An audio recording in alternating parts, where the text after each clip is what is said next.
Hello, আসসালামু আলাইকুম। হ্যাঁ আজকে আমরা চলে এসেছি গরু আরেকটি আর তো বললো আপওয়ার্ড আমাকে যে প্যারালাইজেশন আসছে। বা ঝুনকা রকের অপারেশন করতে। তো কথা না বাড়িয়ে হ্যাঁ চলুন ভেটের ভেটের। দেখা যাক কিভাবে এই অপারেশনটি সফল করা যায়। চলুন দেখে আসি।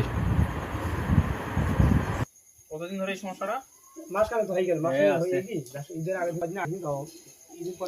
আচ্ছা ভেটের কোনো প্যাট আসছে ওই যে হাতিবান্ধার, হাতিবান্ধা বনারপাড়া ফুলবাড়িয়া।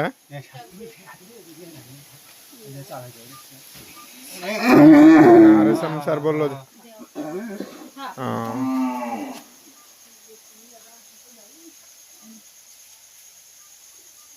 স্যার তো বললো কয় সকালে দিয়ে দিছে ঢাকা থেকে, মানে ঢাকা থেকে দিছে আরো, না না ঢাকা থেকে দিছে আরো 7 তারিখে। স্যার তো বললো যে আসছে কালকে ই করবে। আচ্ছা আচ্ছা, আসলে একটু দ্রুত ব্যবস্থা করে। ওকে।